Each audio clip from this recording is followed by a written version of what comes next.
Hello, my name is Cheryl, a 34-year-old writer whose first mystery novel was a smashing success. Married for 9 years to my husband, Thomas, we share an 8-year-old son named Gary.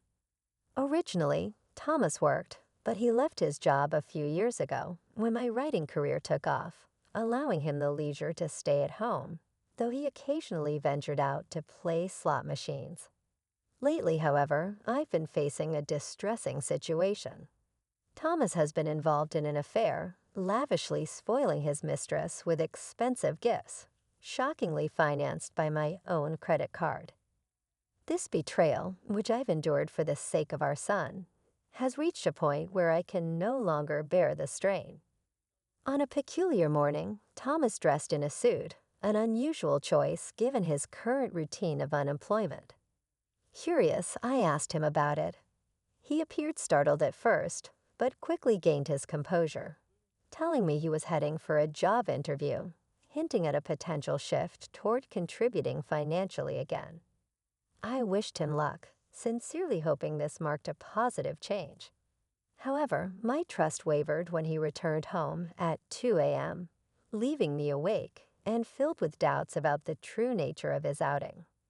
Working late to meet an upcoming deadline, my heart sank when Thomas staggered through the door well past midnight. He collapsed on the living room sofa, his suit reeking of alcohol and perfume, his smartphone loosely clutched in his hand, screen glaringly unlocked. Driven by a mix of suspicion and disbelief, I peered at his phone. The texts I saw confirmed the unthinkable. Thomas was having an affair. But the pain deepened as I realized his lover was none other than my close friend, Gloria. The messages revealed they had dined at a luxurious restaurant known for its romantic night views, a place he had never taken me. The shock was like a physical blow. Tears clouded my vision as I grappled with the betrayal of two people I trusted deeply. Gloria, who was married herself, had always been a confidant. In quiet turmoil, not wanting to awaken Thomas, I quickly forwarded the incriminating evidence to my own phone to safeguard it. I needed time to think, to plan my next steps carefully. The following morning, as if nothing had happened, Thomas carried on with his usual demeanor. I approached him casually. "Hey Thomas, about yesterday. You said you had an interview, but came home quite late. What happened?" He averted his eyes, clearly searching for an excuse. "Actually, I ran into a friend after the interview, and we ended up going for a drink," he muttered. "A friend? Someone I don't know?" I probed, though I already knew the answer. "I don't have to explain everything, do I?" He snapped back. "Yeah, you're right," I replied, a mix of frustration and resignation settling in. His evasion confirmed my worst fears about his ongoing deceit with Gloria. A month after uncovering the painful truth about my husband Thomas's affair, I was still wrestling with indecision. The reality of confronting him loomed large. Doing so could very well spell the end of our marriage. Under different circumstances, I might have already presented him with the evidence and filed for divorce. However, our son Gary, only 7 years old, was my primary concern. I couldn't bear the thought of tearing his father away from him at such a tender age. Meanwhile, Thomas seemed to exploit my busy schedule. He began leaving the house more often, with my days consumed by writing in my room. Although this hurt, it also presented an unexpected opportunity to gather more evidence of his infidelity. During one of his outings, I sifted through his belongings and discovered a collection of receipts for luxury women's items, none of which were found in our home, nor had they been gifted to me. It was clear he was purchasing these for Gloria, but the source of the funds was baffling. He had no job and was living off the allowance I provided, which left no room for such extravagant expenses. Driven by a need to uncover more, I decided to follow him. But first, I needed someone to look after Gary. I called my brother, who was unaware of the situation. "I'm sorry for calling you over so suddenly. I apologized when he arrived." "No, I don't mind. But what's up?" "You suddenly said you want me to look after Gary," he inquired with a puzzled look.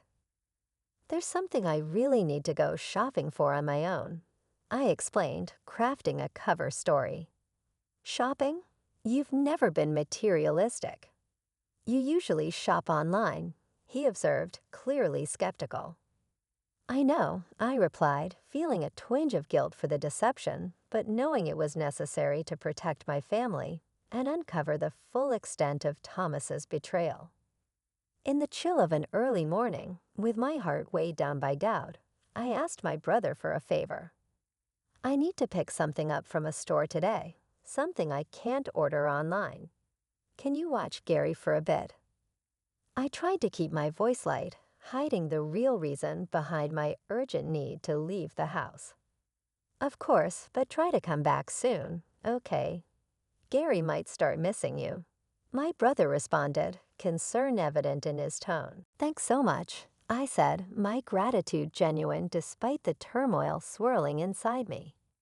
With my brother's unwitting assistance, I was free to pursue the truth about Thomas's activities.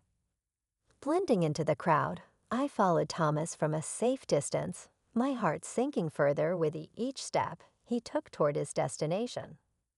My worst fears were confirmed when I spotted him, cozy and carefree, strolling into an upscale boutique arm in arm with Gloria. Witnessing their intimacy firsthand was a harsh blow. As they laughed and perused the items, Thomas made his way to the cashier. I watched, hidden behind a display, as he confidently handed over a credit card, the very card from the back of my drawer that was meant for emergencies. This secondary card, seldom used by me, had been his secret tool for financing these extravagant purchases. Realization dawned on me. I had been so engrossed in my writing and upcoming deadlines that I hadn't monitored our finances closely. Significant charges had accumulated on the card from my recent work-related expenses. And all this time, Thomas had been adding his deceitful transactions to the bill. Both of our cards were linked to the same account, and I had missed the signs of his betrayal hidden amidst mine. Stunned by the depth of his deceit, I realized that Thomas had not only betrayed my trust romantically, but had also abused my financial resources. The last strands of affection I felt for him evaporated. Self-reproach mingled with my shock as I chastised myself for not noticing sooner and for allowing his duplicity to go unchecked. The realization of his double betrayal was a bitter pill to swallow, marking a turning point in how I viewed our marriage. Despite the crushing evidence of betrayal, I couldn't find it within myself to forgive Thomas. With a heavy heart, I documented his intimate moments with Gloria through discreet photographs before heading home. In the days that followed, I poured my energy into devising a plan to confront him. Whenever he was out, I scoured his PC for more clues. Since his phone and computer were linked, I could easily access their communications, and it wasn't long before I uncovered plans for a getaway with Gloria over the upcoming holiday. A 6-day trip. "This is my chance," I muttered to myself, a mix of resolve and despair coloring my thoughts. I planned to confront Thomas and settle matters while he was away with his lover. However, I faced a significant obstacle, our son Gary. I needed to ensure he remained shielded from the painful truth of his father's affair, and executing my plan without him getting wind of any details would be tricky. Reluctantly, I decided to seek help from my brother once more. "I hate to ask, but can you look after Gary during the upcoming holidays?" I inquired, trying to sound casual. "The holidays? You mean all 6 days?" he asked, his voice laced with suspicion. "Yes, I have something important to handle," I replied, trying to mask my anxiety. "Something important, huh?" He eyed me with a look that suggested he knew more than I had shared. His next words caught me off guard. "Cheryl, you don't have to handle everything by yourself." "What do you mean?" I asked, my voice barely a whisper. "Thomas is cheating, isn't he?" he said bluntly. My heart skipped a beat. "How did you?" I stammered, but he cut me off. "I heard it from Gary," he said quietly. Gary, my son, knew.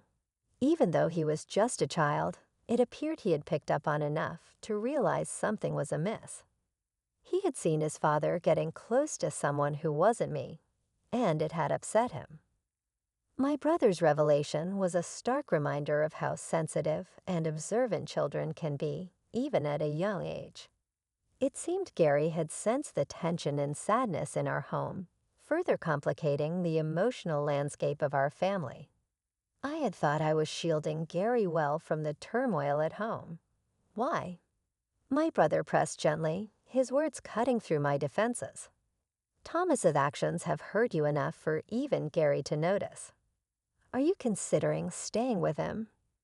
As I wrestled with the implications of a divorce, fearing it would deeply affect Gary, my son unexpectedly walked into the room. "It's okay, Mom. I'm on your side," he said, his young voice resolute. "I don't want anyone who makes you sad, Mom. As long as I have you, I'm fine." His words, so mature for his age, brought tears to my eyes. "Thank you, Gary," I managed, my voice thick with emotion. Turning to my brother, I added, "And thank you, too."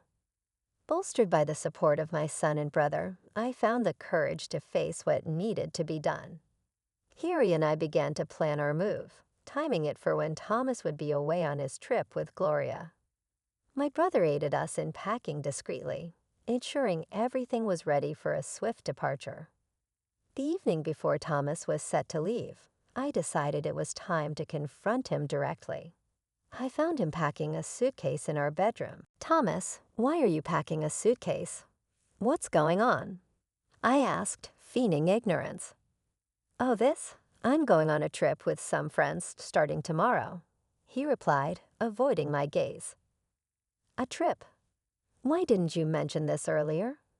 I probed, pushing for more details. "It was a last-minute plan, nothing serious. I'm using my monthly allowance for it," he said dismissively, his tone suggesting he wanted to end the conversation. Despite his discomfort, he continued to mask the truth. I took a deep breath, and in a calm, determined voice that I rarely used, I asked, "Are you sure it's just with your friends?" Thomas visibly tensed, his shoulders twitching with nerves. Despite his obvious unease, he stubbornly clung to his lie.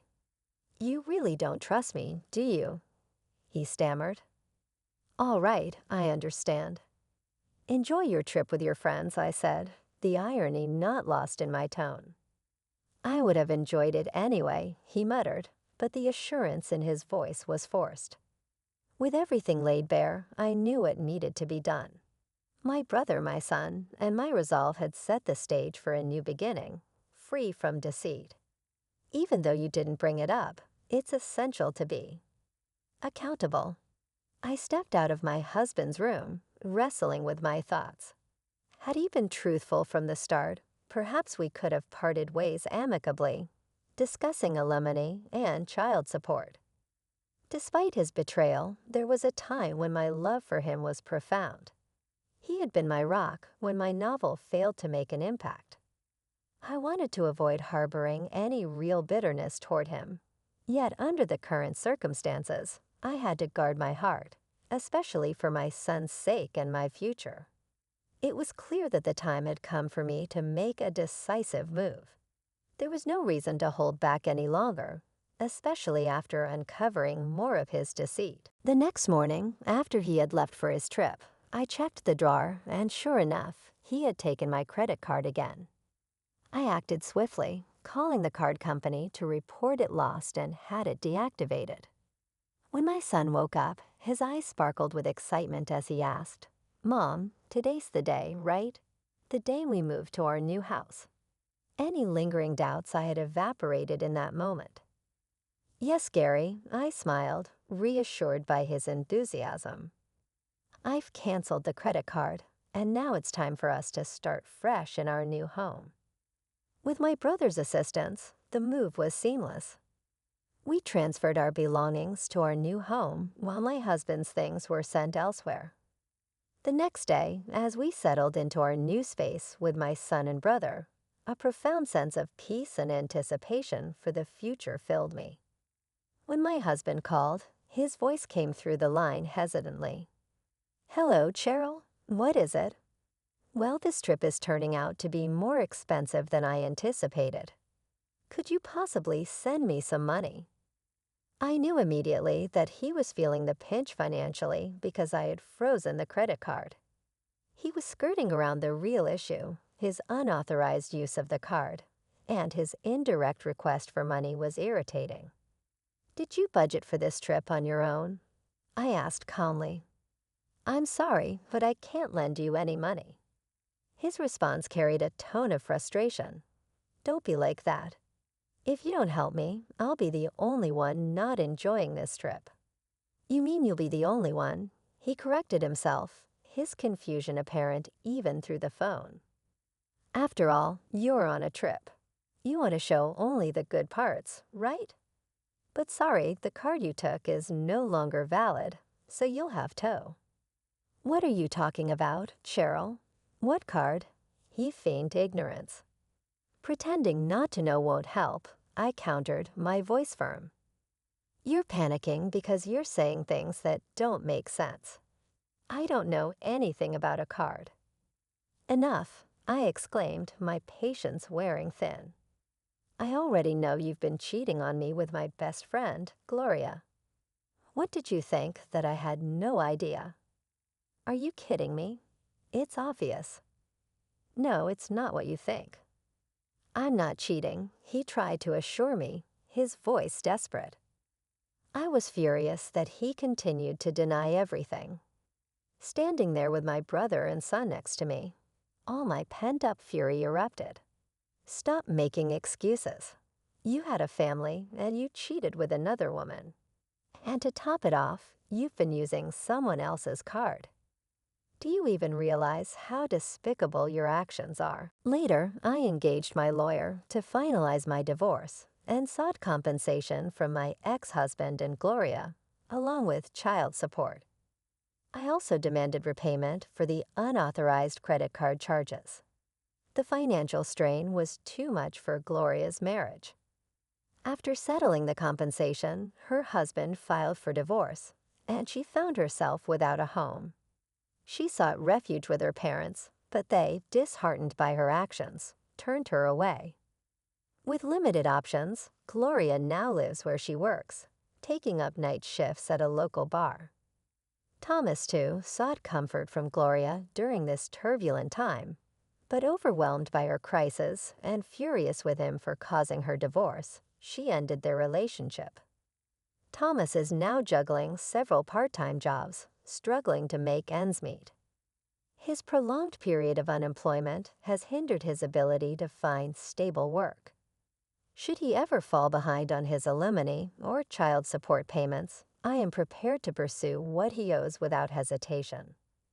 As for myself, life has settled into a peaceful rhythm in our new home with my son. He's growing up fast, and each day is filled with new joys and adventures. My primary focus is on providing him with all the love and stability he needs, ensuring he never has to face the kind of turmoil we've gone through again. Our days are brighter now, and I'm committed to making sure they stay that way.